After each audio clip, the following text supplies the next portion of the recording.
Bom dia. Iniciamos o nosso último dia de colóquio, do quarto colóquio Merleau-Ponty, a carnalidade do pensamento, filosofia, ciência e política. Iniciamos com a nossa sala de conversa e convidamos para compor a mesa Fernanda Cristina de Paula,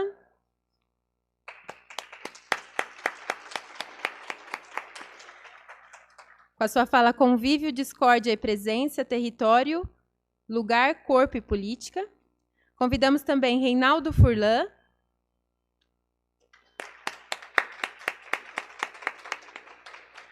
com a sua fala Merleau-Ponty e o Mundo Incomum. Convidamos Werther Hoser,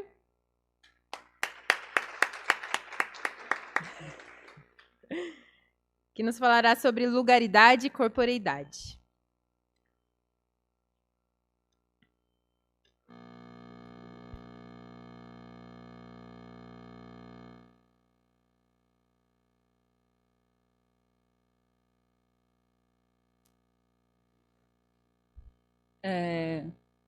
Bom dia a todos, então, a todas. Como a Elizabeth falou, eu sou a Fernanda de Paula, sou professora no IFMG de Ouro Preto, de Geografia, sou formada em Geografia, e eu queria começar primeiro comentando da onde eu falo. Eu queria estar com a camiseta de uma escritora, uma poeta negra. A camiseta que ela fez em relação ao livro dela está escrito "Meu corpo é meu lugar de fala", mas não deu tempo de pegar a camiseta.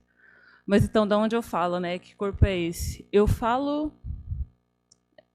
Talvez sejam 3 dimensões de onde eu falo, mas eu vou falar 2. Primeiro, eu falo enquanto geógrafa, formada em geografia, enquanto pesquisadora que tematiza o espaço. Vou falar espaço aqui, ao invés de lugar. Enquanto uma geógrafa que aprendeu, que foi para a geografia, querendo estudar geopolítica, empresas e etc., e acabou descobrindo que, na verdade, a geografia não se presta só a compreender a grafia da Terra, mas também, na medida que a gente compreende a grafia da Terra, a gente pode compreender o homem. E foi isso que me apaixonou na geografia. Então, essa é a geógrafa que vos fala. Um segundo ponto é que essa geógrafa leu Merleau-Ponty.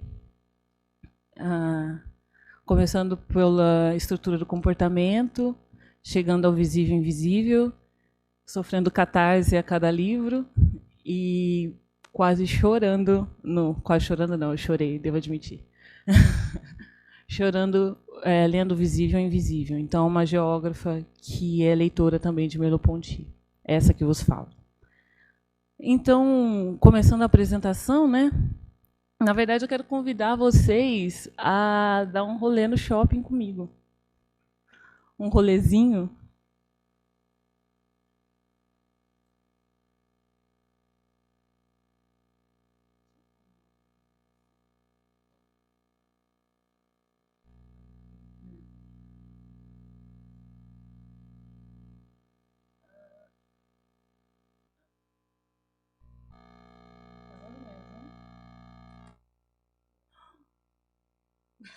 Problemas técnicos.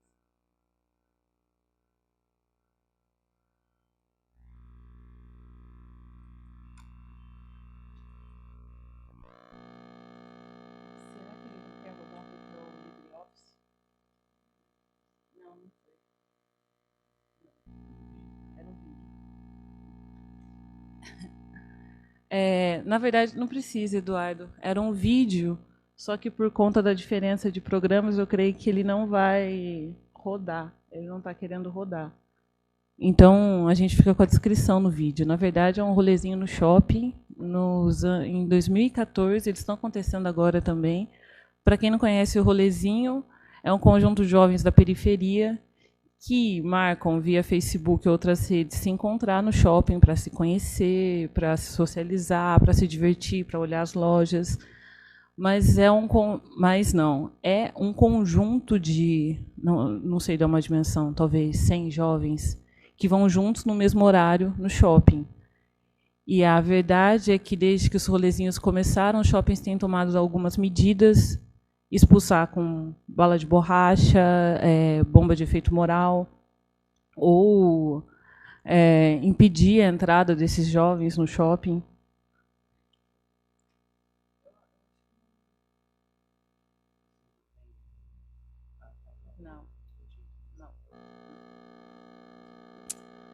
E, na verdade, o vídeo seria mais interessante, mas problemas técnicos não podemos ver.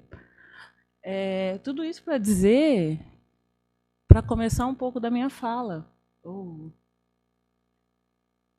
que versa sobre convívio, discórdia, presença, lugar, território, corpo e política.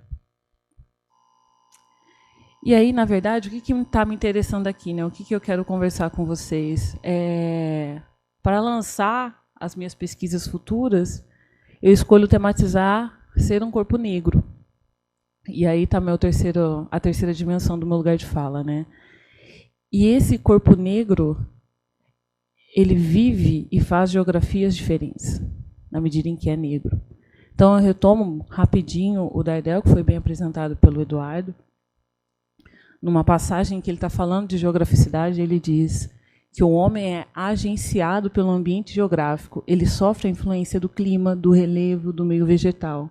Ele é montanhense na montanha, nômade na estepe, terrestre ou marinho. A natureza geográfica o lança a si mesmo, dá forma a seus hábitos, suas ideias.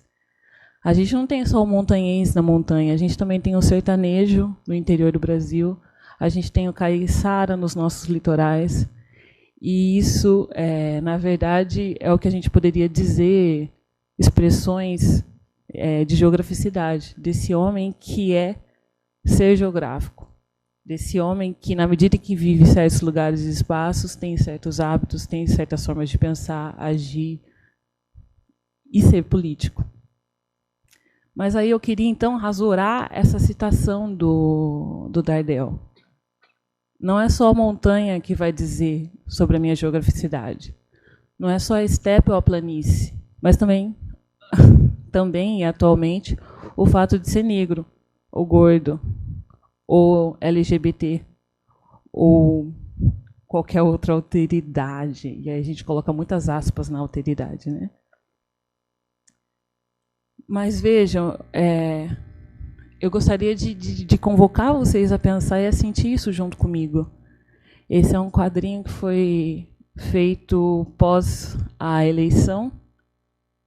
Aí a gente está vendo o Camilo sendo convidado para apostar uma corrida, mas, no entanto, o Camilo desiste de fazer a corrida porque tem um lugar que não é seguro. Ele escolhe não ir até lá, porque ele é negro. E esse lugar que não é seguro é justamente do lado do policial.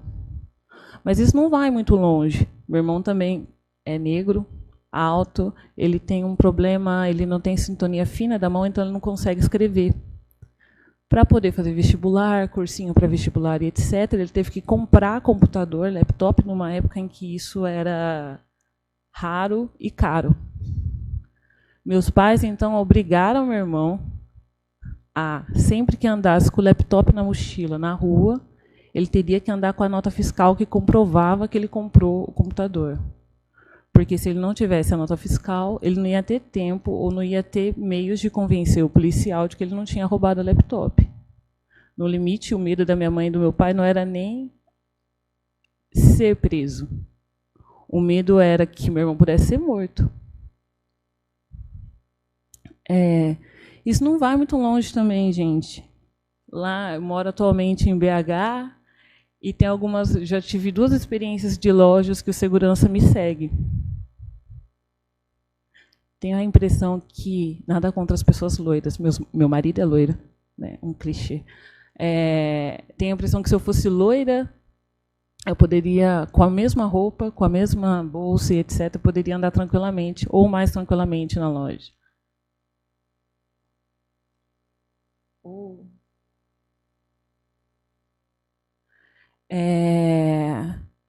Se vocês não conhecem essa capa do CD do álbum novo da Beyoncé, eu gosto muito.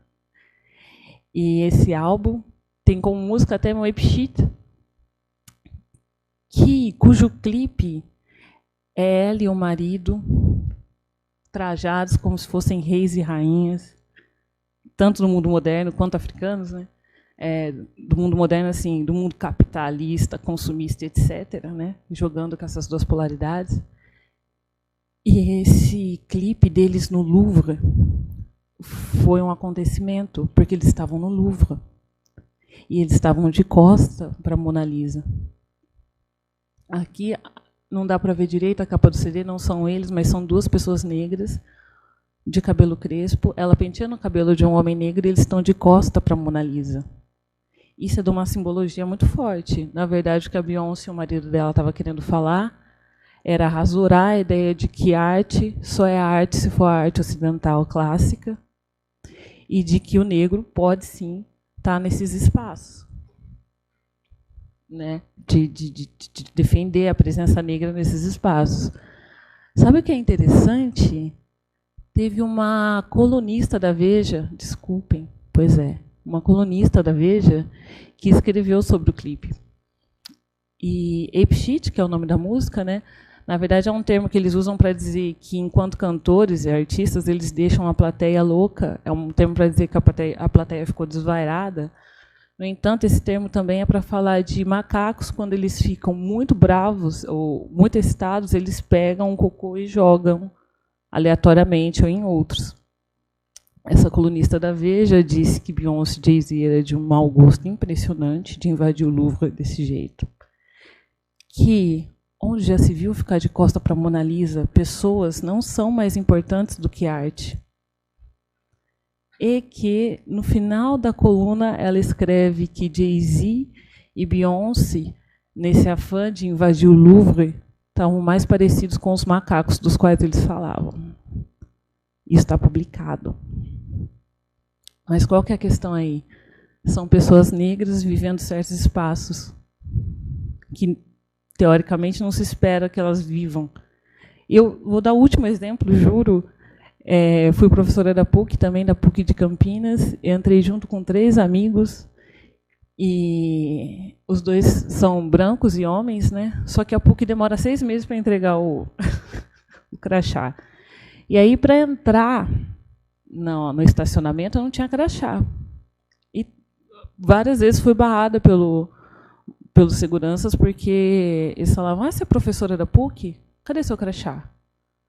Você é professora de onde? Por quê? Aonde você vai? E, de um jeito super truculento, perguntei para os meus amigos se eles estavam vivendo a mesma coisa, já que a gente entrou junto, né? Tem a mesma idade, e eles não estavam vivendo a mesma coisa. Tudo isso para dizer que o fato de ser negro faz com que eu possa ou não frequentar certos lugares.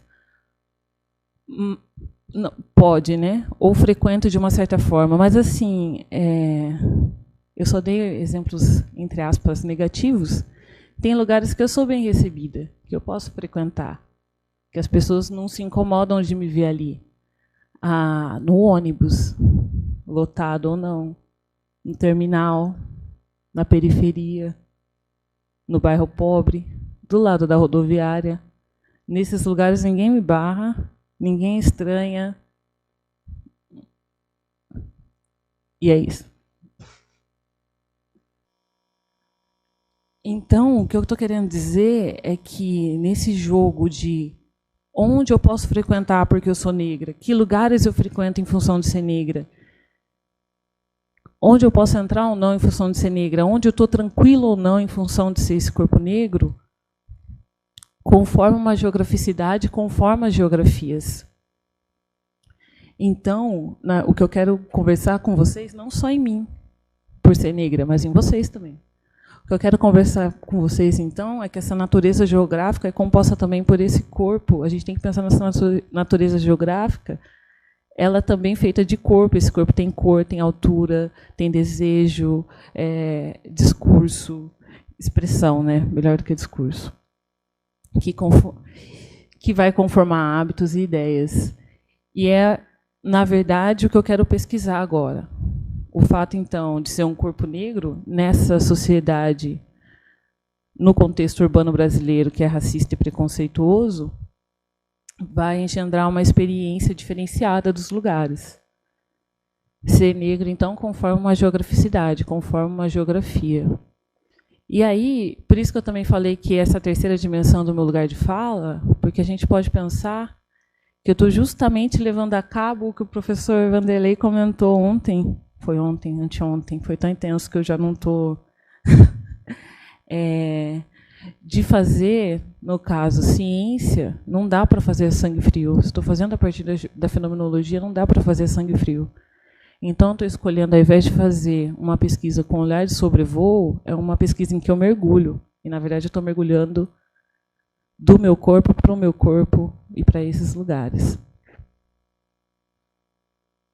A ideia, então, é, na verdade, conversar com vocês duas categorias, dois conceitos que vai me ajudar a pensar essa geograficidade e essa geografia do corpo negro.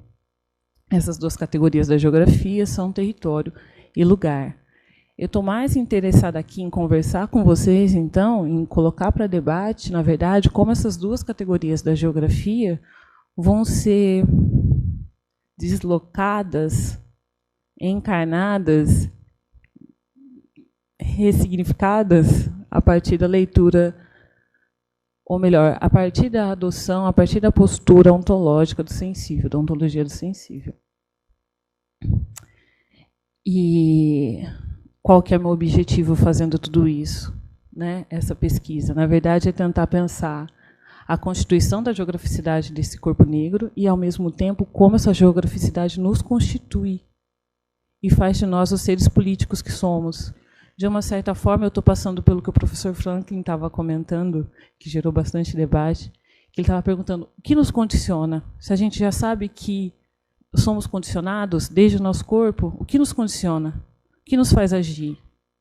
Então, estou querendo ver uma dimensão disso que nos condiciona, que é estar fora da normalidade, ou ser negro, conviver com negros, etc. Mas, então, retomando, a minha ideia é mais pensar, então, essas categorias território, lugar, e ver como, a partir de Merleau-Ponty, elas vão ser ressignificadas. Vou ficar com essa palavra. E aí, me perdoem os geógrafos, que eu sei que tem geógrafos na plateia, vou fazer um rápido recorte bem que está tirando toda a complexidade da discussão, mas isso é para a gente poder conversar melhor. O que é território e lugar, né? O que esses geógrafos estão querendo dizer com isso? Como é que esses dois conceitos foram pensados ao longo da geografia? Esse antes, tentando me furtar de colocar datas, né? Mas, na verdade, a gente pode falar que é da geografia tradicional, metade do século passado, como lugar era pensado? Como localização, como ponto. Serve para dizer aonde está alguma coisa. À mesma época, e na verdade talvez agora, a tradição da geografia tem sido estudar território para falar dessa porção de espaço delimitado em função do poder do Estado na ação, ou do Estado, no caso, né? E, dando um primeiro mergulho, o que aconteceu com essas duas categorias quando, na verdade, começou a se adotar uma postura fenomenológica, não, desculpa, da geografia humanista cultural, que, na verdade, é norteada também pela fenomenologia, mas pela psicologia e outras ciências, né? O que acontece com esse lugar território? Lugar passa a ser pensado não só como um ponto, uma localização, mas como uma porção de espaço experienciada. Eu preciso, então, estar atento à experiência que as pessoas realizam no lugar, e isso vai me ajudar a pensar a geografia, entender o espaço, a organização do espaço, na medida em que agora eu ampliei o meu horizonte epistemológico e eu estou atenta a como as pessoas se relacionam com os lugares. Eu quero saber por que elas querem ficar lá ou não, como esses lugares afetam o que elas fazem, pensam, como agem, como se relacionam com o outro e com si mesmo. Então, o lugar é ressignificado dentro da geografia humanista cultural. E território, embora não tenha uma discussão profunda sobre isso, na verdade, o Werther deu o pontapé inicial, eu diria, aqui no Brasil, para falar de território a partir da fenomenologia. O que a gente pode dizer é que ele também foi rasurado na forma de compreender. Território não precisa ser só território do Estado. Poder não precisa ser só o poder coercitivo da polícia, que é do aparelho do Estado. Na verdade, a gente conforma territórios na medida em que vivemos, na medida em que nos apropriamos de espaço, exercemos poder, nem que esse poder não seja necessariamente coercitivo, que é, por exemplo, os rolezinhos no shopping. Não seria um conflito territorial? Então, a gente tem esse primeiro mergulho. A geografia humanista cultural vai ressignificar lugar e território. Aí eu queria dar um segundo mergulho com vocês. Na verdade, pensando uma geografia encarnada. E esse tema não é à toa, como eu tinha falado com vocês, eu sou uma geógrafa, leitora de Merleau-Ponty.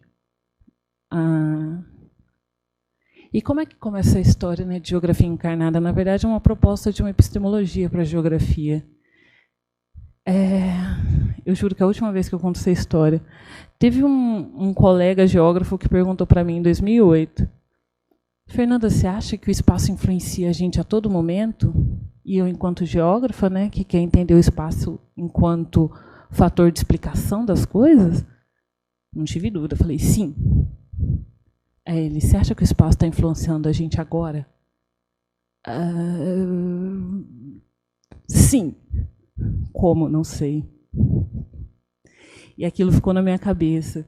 Me lembro de ir para casa, morando na periferia de Campinas, né? A avenida é uma avenida com uma inclinação, e tem um canteiro bem largo no meio da avenida, e eles cortam a cada 3 meses a grama.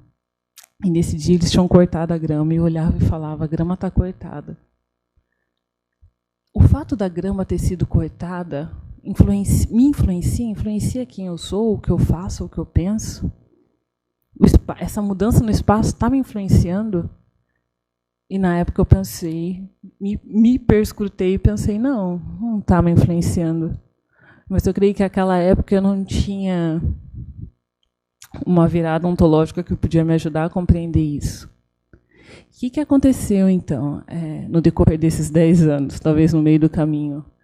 Não sei como, por muito tempo, eu comecei a usar o corpo como argumento para tudo, dentro das discussões de geografia. Até que o meu orientador comprou a briga e falou, tá, então por que você não vai ler Merleau-Ponty? Tudo. Bom, vou. E foi lendo Merleau-Ponty que eu sofri essa catarse. E me direciono para a geografia encarnada. Eu gostaria, então, de ler uma passagem que ajuda a pensar essa geografia encarnada, que é pensada a partir do Merleau-Ponty. É uma passagem da minha tese.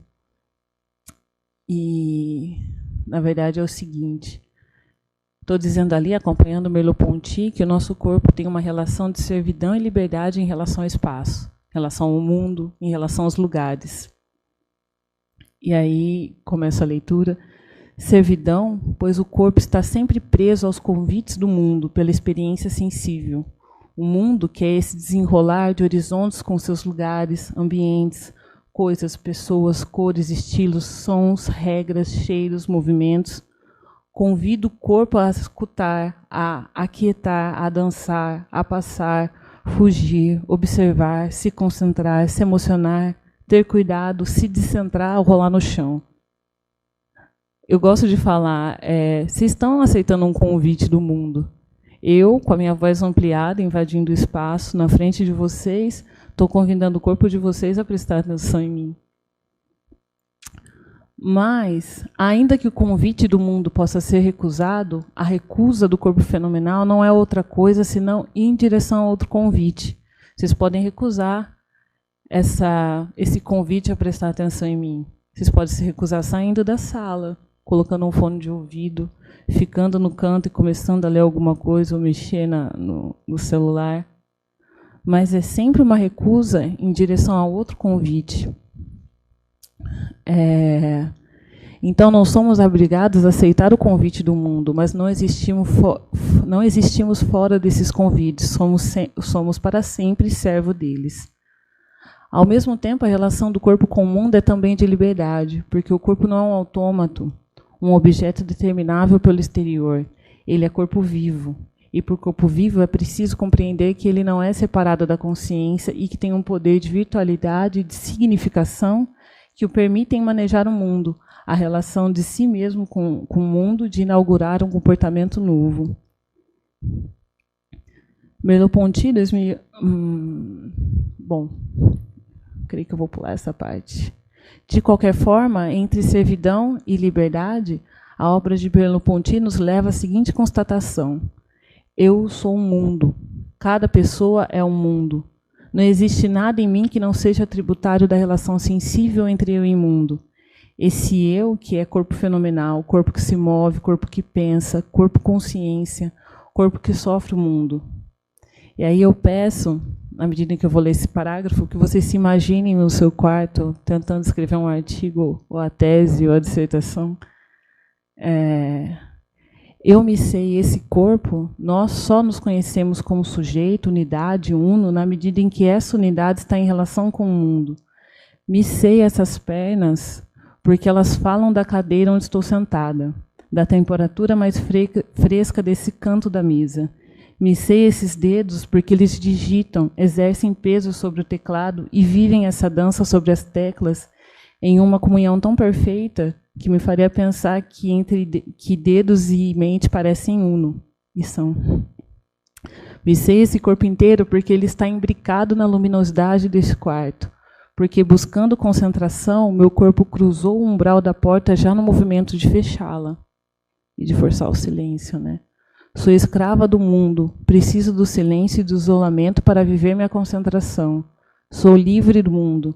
Manejo-o exercendo linhas de força, me projetando nos lugares, criando, ainda que fugídios, ambientes. Eu não estou no quarto. Eu sou o quarto. É diante, então, dessa imbricação entre corpo e mundo, e aí mundo, eu poderia dizer lugar, né? Na verdade, me apoiando nos leitores de Heidegger na geografia, que avogam que vivemos um mundo a partir do lugar. Eu teria para dizer para vocês que, enquanto geógrafa, ciente ou atenta ao fato de que meu corpo não está separado dos lugares em que eu vivo, não dá para pensar espaço como uma extensão que não faz parte de mim. Não dá para pensar lugar e território como uma coisa material que está do outro lado e eu sou esse ser que, na verdade, poderia ser espacial. Não dá para separar corpo de lugar, não dá para separar território de lugar. Então, vejam, no final da leitura de O Visível e Invisível, eu estava um pouco fora do normal, porque eu olhava para o meu orientador e dizia: eu preciso de um vocabulário novo. Porque se eu falo corpo, as pessoas estão pensando que eu estou falando do conjunto de órgãos. Se eu falo lugar, as pessoas estão pensando que lugar é só materialidade, aspas na materialidade. Eu preciso inaugurar uma nova linguagem se eu quiser radicalizar essa ontologia. Não foi possível inaugurar uma nova linguagem, mas o que a gente tenta, então, é trabalhar as noções de corpo-lugar. E aí eu trago, além da noção de corpo-lugar, corpo-território, né? Então, rapidamente, vou ler mais uma passagem. Falamos, então, de corpo-lugar, assim com o hífen, porque, a partir da ontologia do sensível, o lugar não é só uma porção da superfície terrestre, uma coisa material, um objeto, pois algo que seja apenas objeto ou pura materialidade não existe. Isto porque as coisas não existem no mundo independente dos nossos corpos fenomenais, que sabe, pensa e vive as coisas antes de nossa atenção desperta, como quando nosso corpo se arrepia e entra em estado de alerta ao se sentir em um lugar perigoso, sem, contudo, que nós tenhamos dado uma ordem para que ele entrasse em estado de atenção, sem que possamos, no exato momento da entrada no estado de alerta, enumerar tudo aquilo que diz ali perigo. Não há o momento número 1 em que o que chamamos de consciência pensa algo, e o momento número 2, onde o corpo executa a ordem da mente. Entre lugar, corpo fenomenal, consciência, há instantaneidade.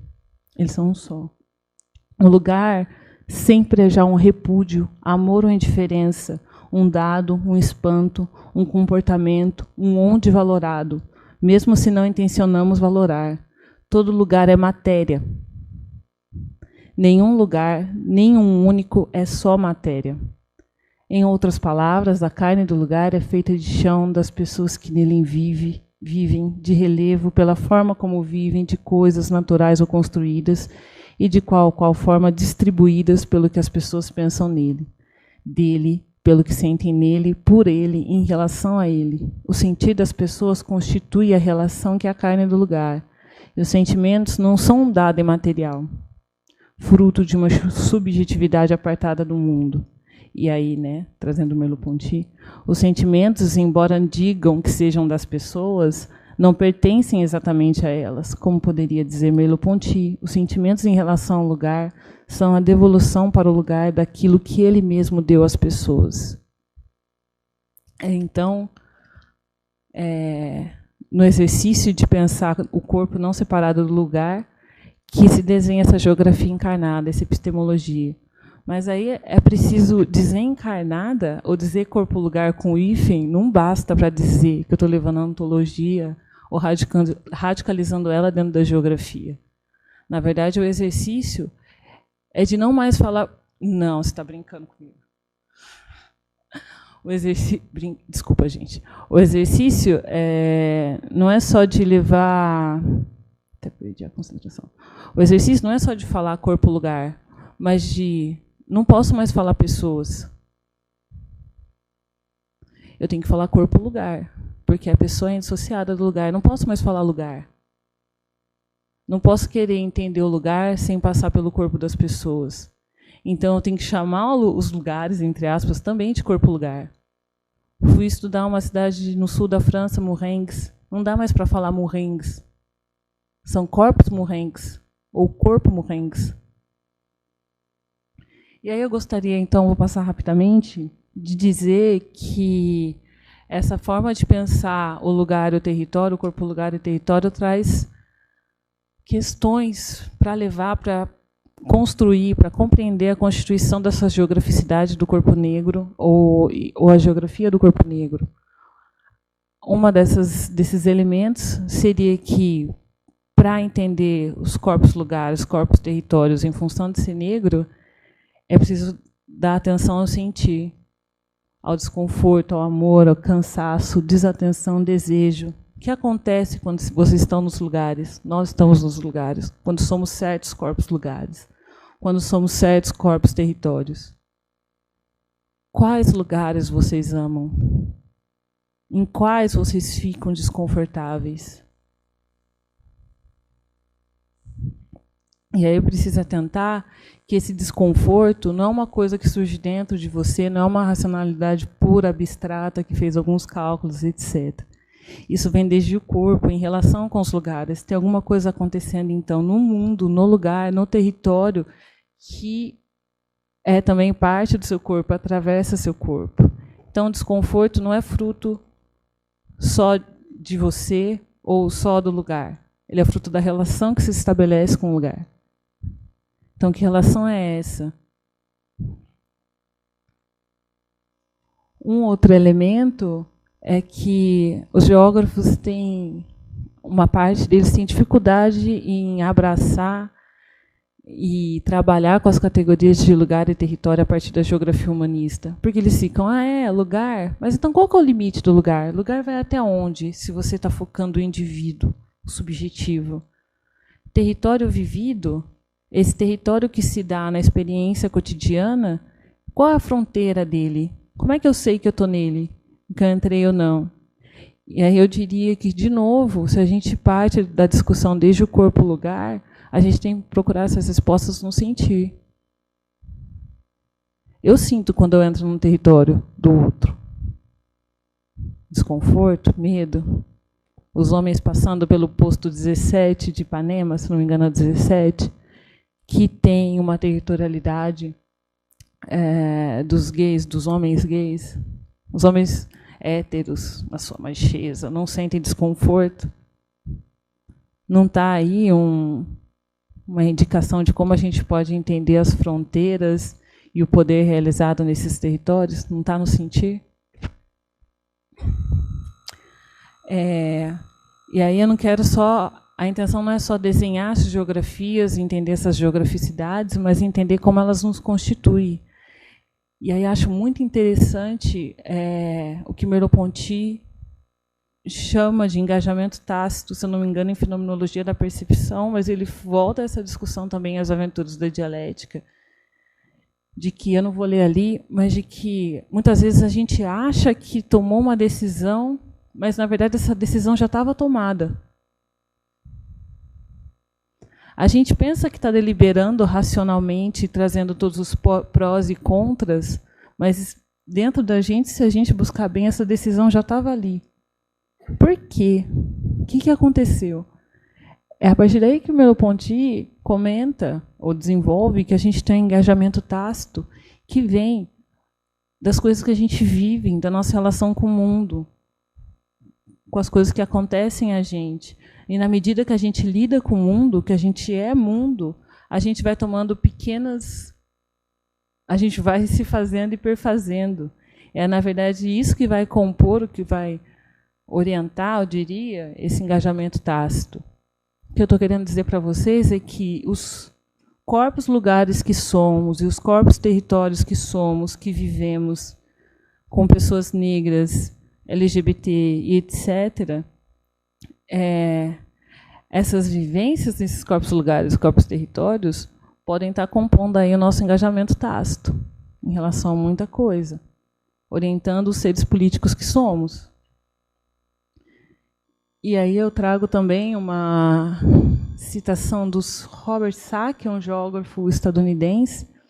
Ele tem um livro chamado Homos Geográficos, e essa é o primeiro parágrafo do livro. A tradução é livre, tá? E ele diz: nós humanos somos seres geográficos, transformando a Terra e fazendo dela nosso lar. E este mundo transformado afeta quem nós somos. Nossa natureza geográfica molda nossos mundos e nós mesmos. Ser geográfico é inescapável. Nós não temos consciência disso. Ainda, entender que somos geográficos aumenta a efetividade das nossas ações, a claridade de nossas consciências e a inclusividade e generosidade de nossas preocupações morais. Eu acredito que, para avançar, então, na clareza desse ser geográfico que somos, é preciso dar atenção ao corpo que sente. E aí eu estou insistindo muito no sentir, né? E é preciso estar atento que o sentir em sua bruteza, ele não é vidro translúcido, ele não é transparente. Quem é literato, quem é escritor, poeta, eu escrevo um pouco, sabe que nomear sentimentos é a tarefa desse gênio estético. Nomear sentimentos às vezes não é fácil, às vezes não, mas às vezes não é fácil. Na verdade, a tarefa de fazer ciência é uma tarefa também de nomear fenômenos da nossa realidade, e isso não é fácil. O sentir não é de fácil manuseio. E aí, com isso, o que eu quero dizer para vocês é que olhem bem para mim. Quantas pessoas negras vocês viram hoje aqui? Quantas mulheres negras? O que eu queria dizer para vocês é que, desde o meu corpo, eu lugarizo com vocês, convivo com vocês. É um convívio calmo, eu me sinto confortável. Veja, eu senti. Mas desde o meu corpo, eu convivo com vocês em discórdia. O fato de eu ser a única mulher negra andando por esses espaços me lembra a todo momento que ser negro conforma um destino. E esse destino não é aqui. Eu fui para eventos em Brasília ou em outros lugares e eu percorro aeroportos, hotéis, faculdades em que as pessoas negras estão sempre do outro lado do balcão, servindo. E o que me dói mais, me servindo. As pessoas negras estão sempre limpando. Quais corpos lugares, então? Quais corpos território? Ao mesmo tempo, eu sou aqui um corpo território e um corpo lugar. Há um jogo de visibilidade e invisibilidade aí. Para mim é muito visível. Para vocês que não são negros, eu não sei, vocês viveram ou sentiram essa territorialidade que está posta aqui nessa sala? Era isso que eu queria falar com vocês. Obrigada pela atenção.